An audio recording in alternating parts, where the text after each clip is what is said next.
Just to pick one role model is super hard for me. So here's a list of people that are my role models, how they've inspired me, and how they shaped me into CYC I am today. So to start, my parents. So my mom is very much the nurturer out of this dynamic duo. She's always been my number one fan and has done so much for me and my siblings and has been just a role model ever since I came out of her room initially. I always wanted to be like my mom, and just for how compassionate she is towards others and how dedicated she is to her husband, her family, her friends, her job. She's definitely someone I've always been able to rely on no matter what. As my dad, he's very much my backbone. He gives me the courage during difficult situations, and he's very much my voice of reasoning. He's always there for me, like my mom, but more so in me to reflect on what is right and what is wrong and what I should do next. So they're the starters of everything for my role models.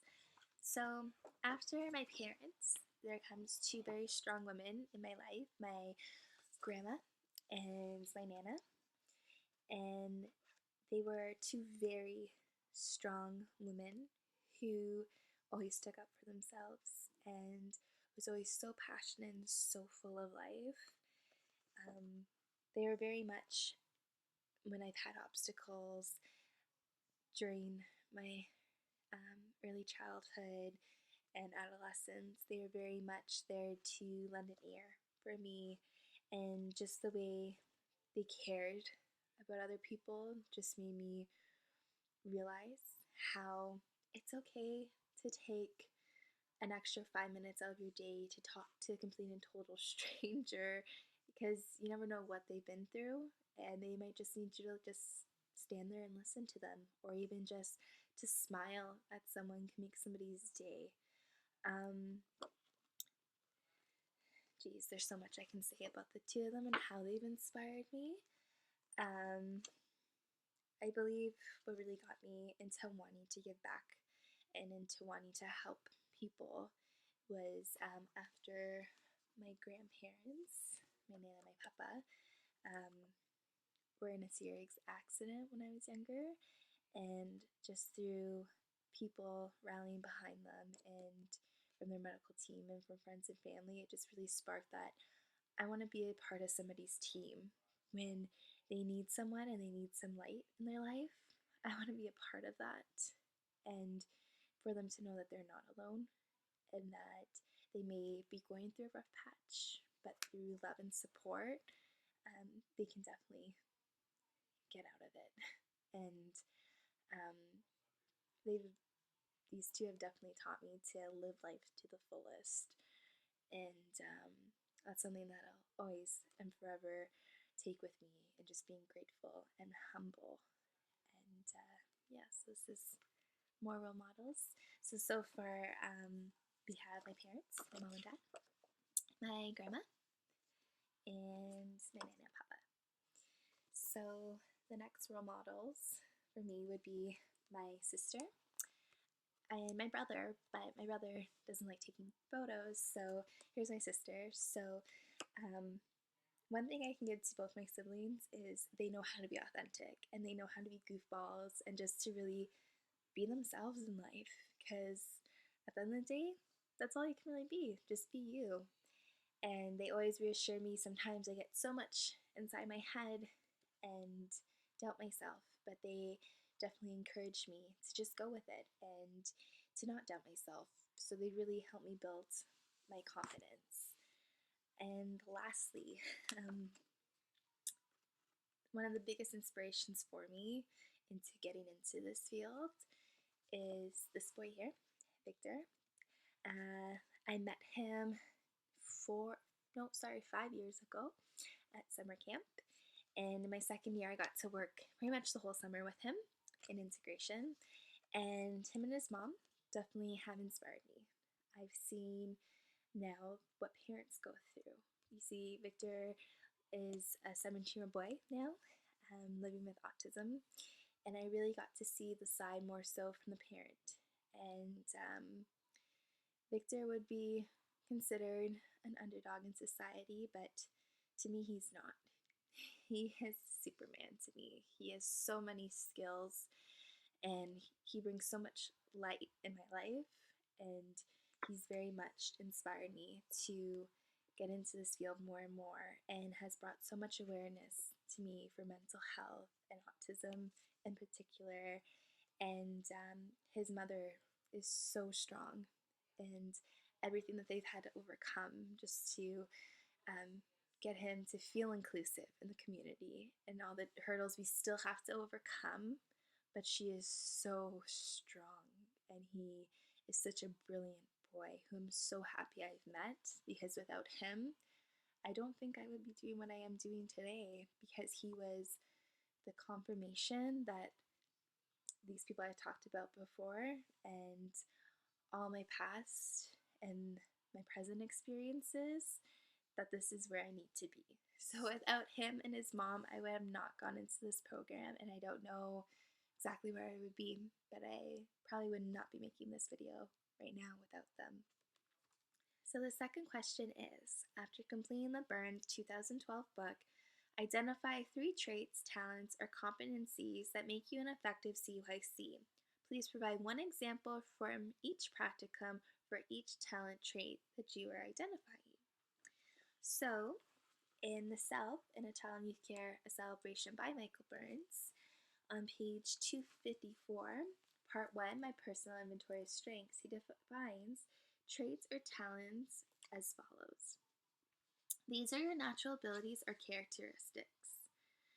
The types of things you do naturally with ease or characteristics that have always been a part of your personality. Abilities or skills. These are your abilities that you have worked on or developed over time. They are not necessarily something that you've had a natural aptitude for, but a skill you had to work on to improve to a level of proficiency. So, one thing that I found to be quite cool that I learned about myself throughout the past 3 years and through exploring myself in this book is my creativity and how fundamental it is in everything we do as CYCs. So going back to my first practicum, which was at Applewood Center for Adult Learning. So creativity was essential into creating activities for them. So for instance, there was an educational piece around the program itself. So when big things would happen, such as like Black History Month or New Year's, I tended to make presentations and fun activities that taught little lessons for them. So for instance, for New Year's, I came up with a PowerPoint slide presentation, and there was video clips, there was music, there was different festivals from around the world and how they celebrated. With Child Development Institute this year, creativity was essential, and I absolutely loved it. I mean, some days I built tall skyscrapers to goofy monsters to making a mural of the solar system. So very much I love this placement because I got to go back to my roots as being a kid and using my imagination. So my second trait, I would say, is my leadership, which is something I've definitely had to work on, but I've accomplished in both of my practicums. At Applewood Center for Adult Learning, they really depended on me to run some of the activities in the afternoon, especially media time. So it was always more so like last minute planning and getting the other co-op students to help me and just run with these ideas, and hopefully everything would work out, which it seemed to. There was a few hiccups, mind you, but that's par for the course, and you just roll with it, of course. And as for Child Development Institute, one thing we were working on, of course, was me being assertive. So through the support of the staff, I worked on my leadership skills, and I was able to facilitate group activities such as making, like I mentioned earlier, the solar system mural, which was one of my first group activities I did with 6 of the students, so an entire class. And it was successful the way I had planned it out. It was very last minute. My supervisor just is like, hey, you're running an activity today, and it actually worked out really well. I made sure that they drew from a hat, so there was no issue with like who was doing which planet. and really gave them the lead in how to do it. But that was something I ran myself. And just other activities I've done, whether it was a group of 6 or 4 of them, I really got that opportunity to do group facilitations. And also, I was given opportunities to just lead one-on-one communications with the students as well. So the last trait I've established over the past few years is being mindful. So that being said, I've always been aware of others, but it's honestly been a journey for me in the past 3 years to be aware of my own personal biases, my own boundaries. And so, with that being said, my first placement at Applewood Center for Adult Learning, I had a male client who um, had an attraction towards me and would try flirting with me. And I was aware that it didn't make me feel so good, and I was panicked at first when he was coming on to me. And so my first instinct, I had to tell a male staff what was happening because I did not feel comfortable. And my follow up to what happened was that, like, how am I supposed to build professional boundaries with this client that makes me feel comfortable enough to be around him, but then also make sure that he's successful in the program too. So that was a little bit of a learning curve for me, definitely. And at Child Development Institute, just being mindful of what my students need from me and what they need to work on. So for instance, one of the clients we had formed a relationship, and at playtime, he would always tend to wander off on his own and pick a different toy than everybody else. And I would go and I would play with him because usually I rotate between students, but the ones that tend to play by themselves, I sit a little bit longer with them just so that I can work on communication, of course, building that relationship. But then it seemed to be a regular occurrence, especially when I was out there on days of placement. And wasn't until the second week that I realized that I was the issue. Just me caving in to him going by himself. He just wanted a teacher's interaction. He wasn't trying to make friends. And so I realized that I need to step back. So the third question is talk about one problem area that you can or have transformed to a positive, reduce to an acceptable level, or eliminate.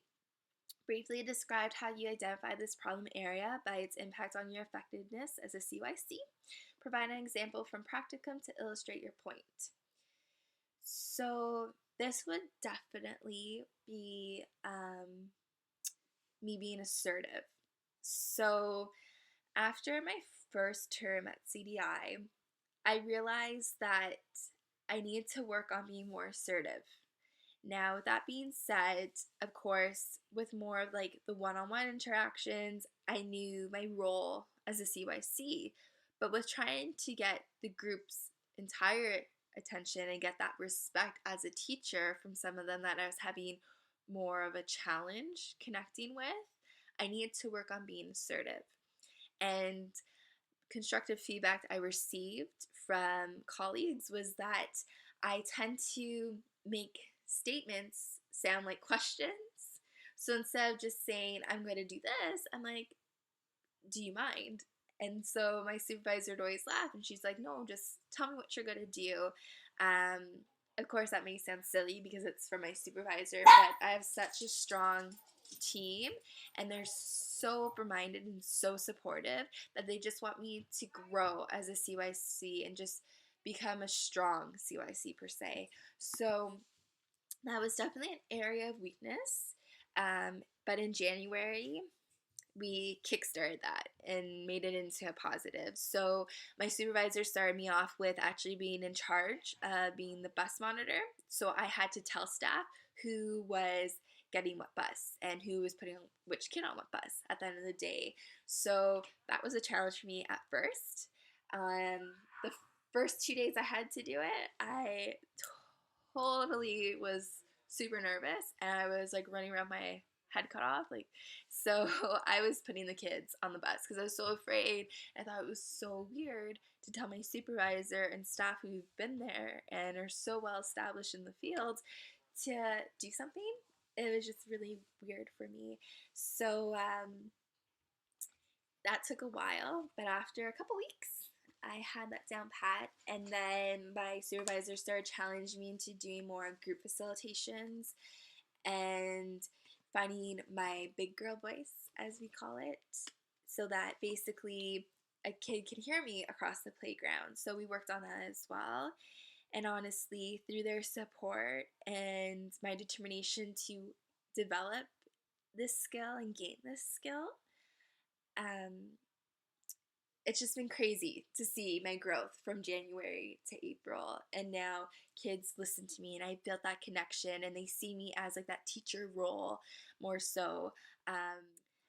So question number 4 asks, are there specific competencies that are areas of strength for you, and what are they? So according to the Child and Youth Care Certification Board, there are 5 domains of competencies. The first one being professionalism, the second one being cultural and human diversity, the third one being applied human development, the fourth one being relationship and communication, and finally developmental practice methods. So I find that I have 3 areas of strengths. So relationship and communication would be one of them, in which they talk about interpersonal communication, which consists of adjusting for age, culture, and human diversity, background, experience, and development of verbal and nonverbal communication. They also talk about relationship development, so forming relationships through contact communication, shared interests, attentiveness, empathy, and mutual respect. And lastly, they also talk about role modeling appropriate characteristics that foster and support relationship development. So currently I am at Child Development Institute in a Section 23 classroom for kindergartners, so 4 and 5-year-olds. So coming from my previous placement with working with adults with disabilities to working with children that are 4 and 5, it was a huge adjustment, just in the way that I try to find connections with them, how I communicate with them, trying to establish that respect from them is very different than my previous population I've worked with.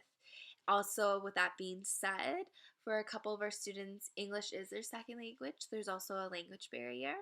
So not only with establishing relationships with the students, my supervisor had also asked me to think of goals for some of them and also meeting the parents' needs. For some of our kids, they come from backgrounds where their parents have mental illness or they have, of course, that communication barrier that they don't know English per se. Some of them also just don't understand the terminology that we would use. I mean, we go to school, we learn all these terms, doesn't mean that a parent learns all these terms. So we did practice rounds in which I would make goals if I was to actually sit on one of the meetings with the parents. So one of them was that I had to make a goal for a mother who spoke Spanish and just needed very basic terms. So at first, I wrote this goal that had so much terminology in it, made sense if I was reading it to fellow colleagues or psychiatrists and so forth. And my supervisor told me, she's like, it's a good goal and what you're wanting at the end, but you need to simplify it. You need to meet the needs of the parent. You met the needs of the child and how to form a relationship. You got to know some of their interests. You built their respect. You are empathetic to their needs and so forth. But now you had to meet the needs of the parent.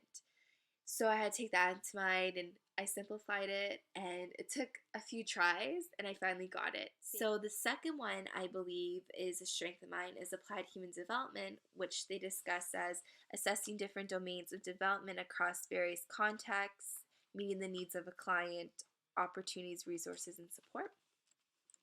So with that being said, I give feedback to my supervisor and she asks my opinion on a matter, or within the agency itself, we provide resources and support to the families and we're very transparent with them. And so what happens at school, we communicate right back to parents in daily communication logs.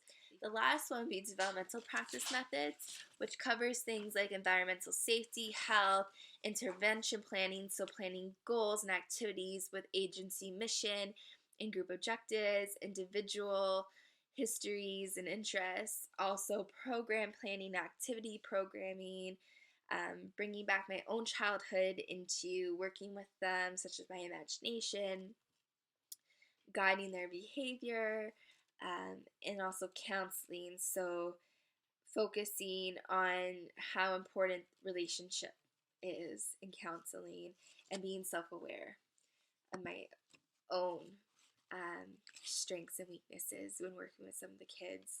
He would be last year's PPI class with Jim, and he gave me a lot of constructive feedback.